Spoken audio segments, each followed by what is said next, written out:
Oke, pertama kita akan belajar mengenai fundamental of investment.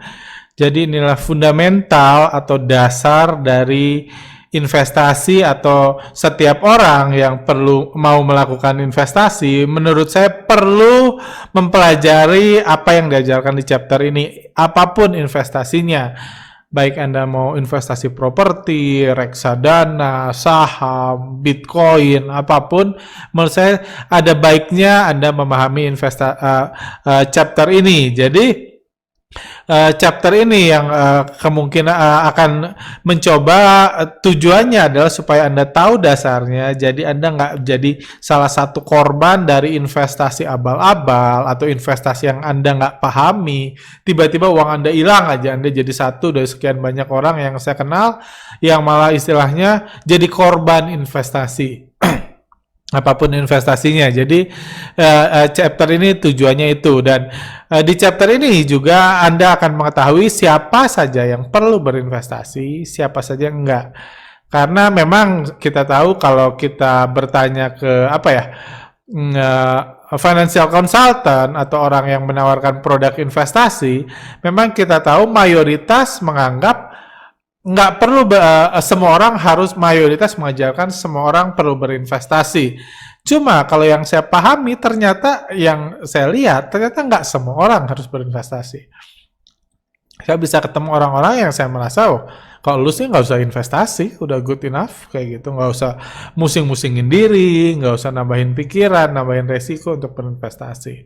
Tapi tentunya ada baiknya kita tahu siapa yang perlu berinvestasi, siapa yang enggak.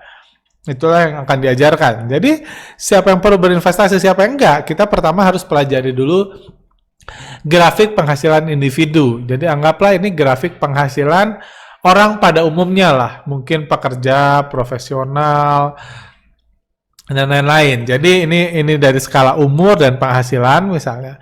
Jadi di awal-awal ketika lahir, umur 10 tahun, seperti itu penghasilan kita umumnya masih kecil, pelan-pelan meningkat gitu. Biasanya penghasilan orang meningkat signifikan di akhir 30, 40-an gitu, ini analoginya. Terus di 50-an mungkin dekat-dekat pensiun kayak gitu. Mulai peningkatannya mulai rendah, lama-lama cenderung turun dan mungkin dapat pensiun. Ya, kurang lebih inilah grafik penghasilan seseorang.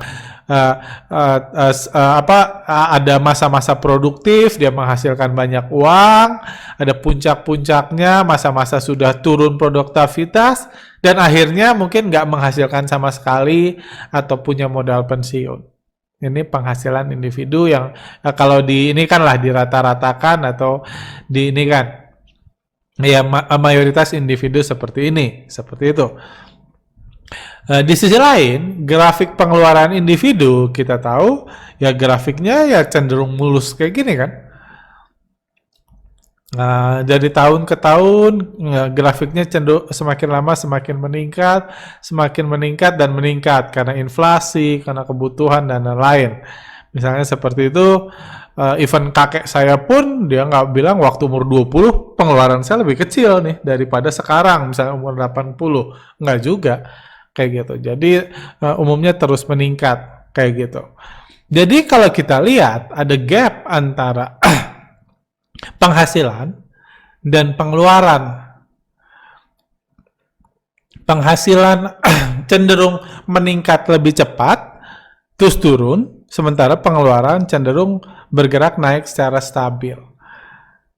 Kayak gitu. Jadi inilah realita yang dialami banyak orang. Kalau Anda ngerasa, wah saya nggak kayak gitu, saya sudah terjamin penghasilan saya akan terus meningkat, dari sekarang nanti sampai saya meninggal nanti, saya sudah terjamin penghasilan saya terus meningkat, jadi grafiknya sama-sama seperti ini, dan penghasilannya lebih besar dari pengeluaran, berarti Anda udah nggak butuh investasi. Kalau Anda merasa ada risiko seperti ini, penghasilan Anda akan turun ke depan karena produktivitas, karena pensiun, karena bisnis yang mulai lesu dan lain-lain, mungkin Anda butuh investasi. Itu pertama. Jadi kita lihat ada gap antara ada momen-momen di mana penghasilan Anda lebih besar daripada pengeluaran, dan pengeluaran Anda lebih besar dari penghasilan. pengeluaran Anda lebih besar dari penghasilan. Jadi kurang lebih ini realita yang dialami banyak orang. Dan karena realita inilah, jadi ada gap pertama, penghasilan lebih kecil dari pengeluaran, lebih besar dari pengeluaran, dan pengeluaran lebih besar dari penghasilan. Jadi ada fase kelebihan penghasilan dan fase kekurangan penghasilan. Dan tujuan investasi sebenarnya sangat sederhana. Tujuannya adalah memindahkan kelebihan penghasilan di fase kelebihan penghasilan ke fase kekurangan penghasilan. Tujuan investasi pada dasarnya cuma itu. Memindahkan fase kelebihan penghasilan dan pengeluaran penghasilan. Fase kekurangan penghasilan. Jadi pindahan, jadi tujuannya sebenarnya cuma itu, bukan yang lain-lain. Bukan biar cepat kaya, bukan biar cepat bisa jalan-jalan ke luar negeri dan lain-lain. Itu tujuan tambahan. Tujuan tambahan yang kadang-kadang dijadikan bumbu-bumbu supaya Anda mau membeli produk investasi. Tapi tujuan utamanya yang perlu Anda pahami adalah memindahkan fase kelebihan penghasilan ke fase kekurangan penghasilan. Kayak gitu. Jadi kalau Anda merasa, wah ini saya banget nih, berarti Anda butuh investasi. Di mana ini. Dan kenapa orang menyarankan untuk berinvestasi? Karena kalau orang grafik penghasilan dan pengeluarannya seperti ini, dan dia nggak melakukan investasi sejak dini, seringkali uangnya habis karena peningkatan gaya hidup. Peningkatan pengeluaran. Kalau pengeluarannya meningkat mendekati penghasilan, nanti habis, jadi kelebihannya semakin ini, nggak sempat diinvestasikan, nanti susah di hari tua. Jadi itu sebabnya banyak orang disarankan mulai berinvestasi sejak dini. Tentunya yang diminta berinvestasi bukan yang lapar kan. Saya nggak tahu besok makan apa ya, orang kayak gitu nggak diminta berinvestasi tentunya. Yang diminta berinvestasi adalah yang memiliki kelebihan penghasilan untuk disalurkan buat ke depan.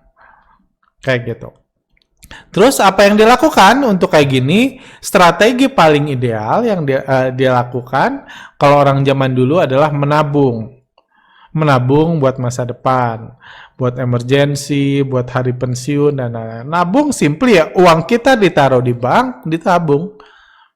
Atau ditaruh di bawah bantal, ditaruh di brankas, ditabung, disimpan aja.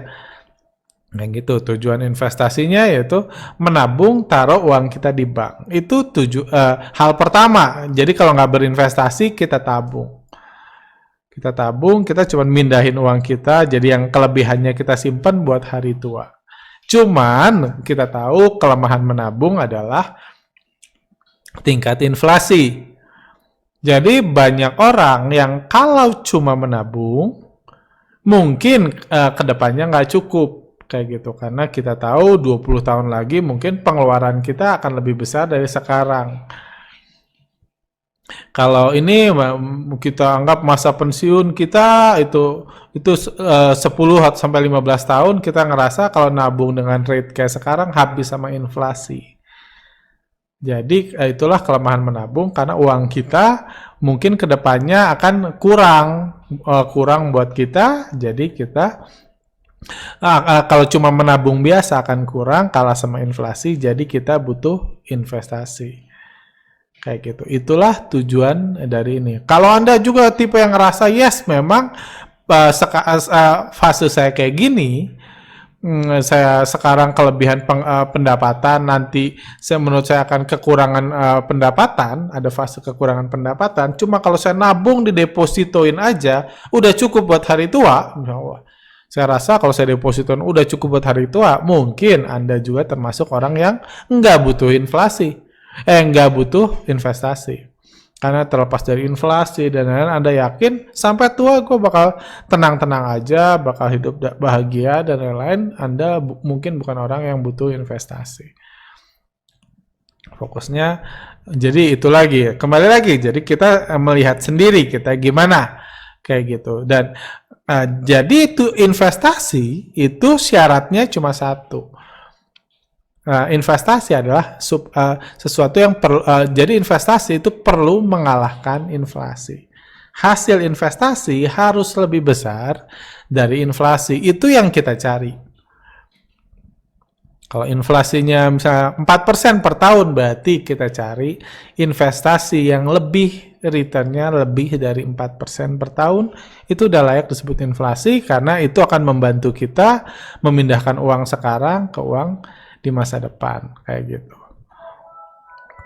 Jadi tujuan utama investasi adalah menjamin masa depan kita, menjamin hari tua kita. Itulah tujuan investasi, bukan yang lain, kayak gitu. Tapi kenapa investasi jadi berubah pandangannya? Kenapa orang jadi korban kalau sebenarnya prinsipnya sesederhana ini buat hari tua, yang penting ngalahin inflasi dan lain.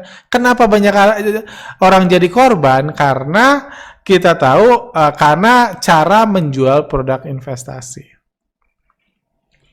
Jadi kenapa kayak gitu? Karena gimana orang menjual produk investasi? Karena biasanya kalau dijelaskan misalnya financial planner menjelaskan seperti ini, mungkin keputusan orang langsung, wah kalau gitu saya taruh deposito aja deh, cukup, saya hitung-hitungan saya, nanti saya hari tua cukup, target saya setelah pensiun hidup 15 tahun kayaknya cukup, nggak beli produk apa-apa nanti, nggak ada yang dapat fee, nggak ada yang dapat bonus, nggak ada yang dapat ini, kayak gitu.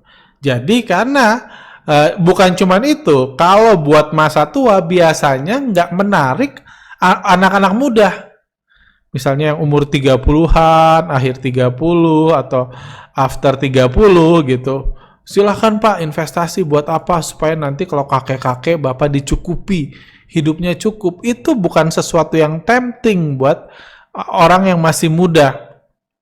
Buat hari tua, buat pas kakek-kakek sama nenek-nenek tadi gitu. Sementara orang yang masih muda tujuannya bukan tua, bukan jadi kakek-kakek, bukan supaya saya hidup bisa tenang pas kakek-kakek. Itu bukan tujuan orang yang sedang produktif biasanya. Yang saya kenal orang-orang misalnya seumur saya atau di bawah saya atau di atas saya, tujuannya adalah cari duit, liburan, punya mobil baru, naik jabatan, jalan-jalan ke luar negeri dan lain-lain. Bukan supaya, nggak pernah saya ketemu orang seumur saya gitu, udah mikirin pensiun gitu, saya pensiun di mana ya, tenang, kayak gitu. Itu belum pernah. Jadi artinya apa? Artinya kalau mau menawarkan investasi ke orangnya di masa hidup produktif, seringkali menjelaskan ini nggak masuk. Walaupun mungkin para financial planner tahu kebenaran ini, cuma kalau dijelasin ini nggak jadi beli produk investasi dia. Karena itu nggak tempting, nggak meyakinkan orang. Nggak membuat orang pengen menginvestasikan uangnya, mengalihkan kelebihan uangnya buat beli produk investasi. Itu sebabnya kita